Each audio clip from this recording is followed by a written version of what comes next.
Բալու ժողով ջան, լսեցի Վարդևանյանի ելույթը սահմանադրական դատարանում։ Ասում եմ դուք չունեք ոչ մի օրինական ուժ ստացած արդեն դատական ոճի, որ մեր թիմը կաշառքա բաժանել։ Վարդևանյան, ես քեզ առաջարկում եմ ընդհանրապես այս գործընթացը սահմանադրական դատարանում դադարել, սպասես, այդ դատական վճիռները լինի, հետո վերաքննիչ, հետո վճռաբեկ, դիմելով այս սենց մինչև հասնի են փուլին, որ հաստատվի, որ ձեր թիմի անդամներից բռնած կաշառք են բաժանել, հետո նոր մտեք սահմանադրական դատարան։ Էս ինչ մի լավ օգտագործում ես այդ բահը։ Հիմա մենք մեղք ունենք, որ ասենք process գոյություն ունի դատական, հա?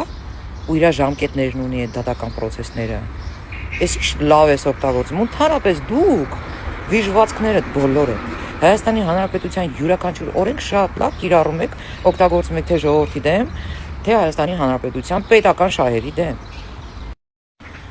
Դեմ ես, որ նման գործերը քննարկվում է սահմանադրական դատարանում կաշառքի մասով։ Բա դու էլ բեր, չեմ ասում 250 հատ, բեր գոնե 20 հատ։ Կաշառքի մասով, որ ԿԲՆ բաժանել, բեր, ի՞նչ ես բերում, Վարդևանյան։ Ի նկատի ունեմ, որ դեռ դատավճիռ չկա նման գործերով, էլի քրեական վարույթներ են։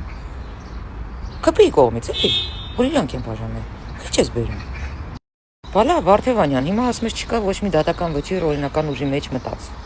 Okay, հիմա մի հատ հարց տամ։ Հիշում ես մի հատ շռան ունեիր, պաշտպանում էիր դրան, որը պետական հանցագործություններ ա կատարել։ Ժամանակի նախագահ ա եղել։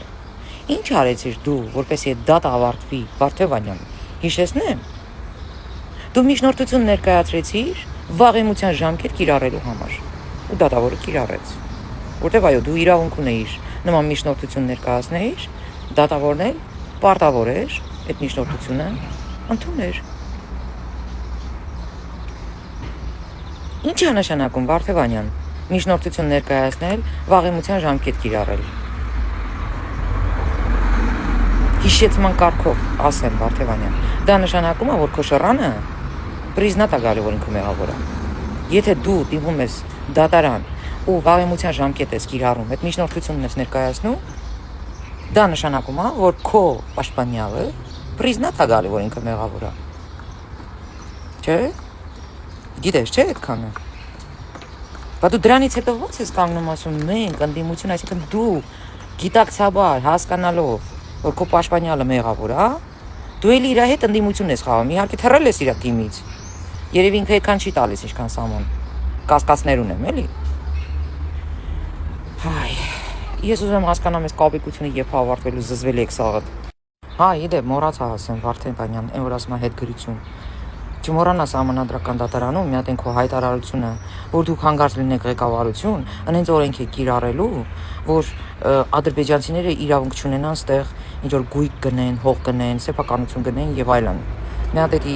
բարձրաձայն էլի սահմանադրական դատարանում, միգուցե սահմանադրական դատարանի դատավորները ընդհանրապես հրաժարական տանելի քեզ կօգնի էլի, որտեղ իրանց ուղեղի մեջ չի տեղավորի, ոնց կարա փաստաբանը նման հայտարարություն անի, իրավաբանը նման տագետ հայտարարություն անի։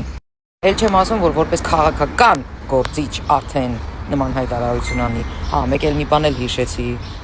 Այդ որ ասում եք դատարանում, չէ՞ մի ասեք, որ կուսակցությունն է հենց կոնկրետ կաշառք բաժանել։ Մի տիկից մի արեք, այսինքն մատով ցույց մի տվեք, որ կուսակցությունն է նման նյակ կերել,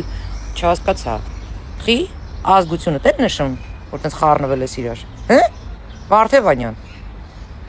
Կարող է սահմանադրական դատարանը ոչ թե կուսակցության անունն են տալիս, այլ ազգության։ Կամ այդ ձեր ընդդիմության, այդ խմբակի փոքր դրանց ազգության, հը՞։ Այսինքն հարցեր ա ցակում, մեկ։ Չէ, ես գիտեմ, որ այս սահմանադրական դատարան այս հայցը ներկայացնելը ձեր կողմից կապիկություն է, ընդհանրապես ձեր ընտրողների համար այս կոնցերտը, այս ցիրկը, բայց